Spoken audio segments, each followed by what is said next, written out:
పోసానిని arrest చేయడానికి రాష్ట్రంలోని పలు పోలీస్ స్టేషన్లలో పోలీసులు పోటీ పడుతున్నారు. ఆయనపై రాష్ట్ర వ్యాప్తంగా 14 కేసులు నమోదయ్యాయి.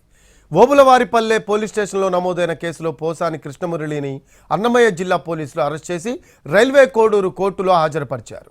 నిన్న కోర్టు వద్ద పోసాని కృష్ణమురళికి బెయిల్ వస్తే అదుపులోకి తీసుకోవడానికి అన్నమయ్య జిల్లా రైల్వే కోడూరు అర్బన్ పోలీసులతో పాటు అనంతపురం రూరల్ పోలీసులు కాపు కాశారు. అయితే రైల్వే కోడూరు కోర్టు పోసాని కృష్ణమురళికి 14 రోజుల రిమాండ్ విధించడంతో వారక్కడి నుంచి వెనుదిరిగారు. పోసాని కృష్ణమురళికి బెయిల్ మంజూరు చేయాలంటూ ఆయన న్యాయవాది మధుసూదన్ రావు రైల్వే కోడూరు కోర్టులో పిటిషన్ దాఖలు చేశారు. పోసాని కృష్ణమురళిని అరెస్ట్ చేయడానికి అనుమతినివ్వాలంటూ రైల్వే కోడూరు అర్బన్ పోలీసులతో పాటు అనంతపురం రూరల్ పోలీసులు పీటీ వారెంట్ దాఖలు చేశారు. రైల్వే కోడూరు జడ్జి 4 రోజుల పాటు శిక్షణ కోసం సెలవుపై వెళ్లడంతో ఈ పిటిషన్లన్నీ సోమవారానికి వాయిదా పడ్డాయి.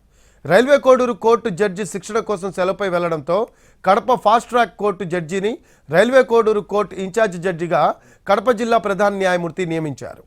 పోసాని కృష్ణమురళి పలు కేసులలో విచారణకు హాజరు కాకుండా ఉండడంతో ఇప్పుడు ఆయనను అదుపులోకి తీసుకోవడానికి పలు జిల్లాల పోలీసులు పోటీ పడుతున్నారు.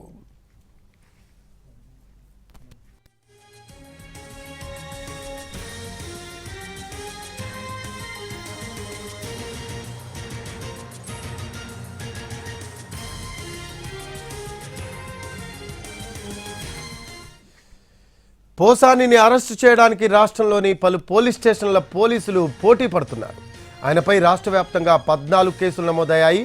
ఓబులవారిపల్లె పోలీస్ స్టేషన్లో నమోదైన కేసులో పోసాని కృష్ణమురళిని అన్నమయ్య జిల్లా పోలీసులు అరెస్ట్ చేసి రైల్వే కోడూరు కోర్టులో హాజరుపరిచారు.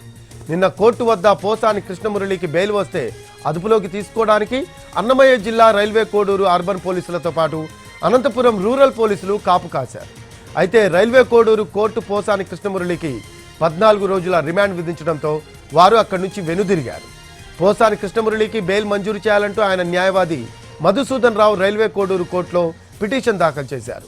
పోసాని కృష్ణమురళిని అరెస్ట్ చేయడానికి అనుమతినివ్వాలంటూ రైల్వే కోడూరు అర్బన్ పోలీసులతో పాటు అనంతపురం రూరల్ పోలీసులు పీటీ వారెంట్ దాఖలు చేశారు. రైల్వే కోడూరు జడ్జి 4 రోజుల పాటు శిక్షణ కోసం సెలవుపై వెళ్లడంతో ఈ పిటిషన్లన్నీ సోమవారానికి వాయిదా పడ్డాయి. రైల్వే కోడూరు కోర్టు జడ్జి శిక్షణ కోసం సెలవుపై వెళ్లడంతో కడప ఫాస్ట్ ట్రాక్ కోర్టు జడ్జిని రైల్వే కోడూరు కోర్టు ఇన్ఛార్జి జడ్జిగా కడప జిల్లా ప్రధాన న్యాయమూర్తి నియమించారు. పోసాని కృష్ణమురళి పలు కేసులలో విచారణకు హాజరు కాకుండా ఉండడంతో ఇప్పుడు ఆయనను అదుపులోకి తీసుకోవడానికి పలు జిల్లాల పోలీసులు పోటీ పడుతున్నారు.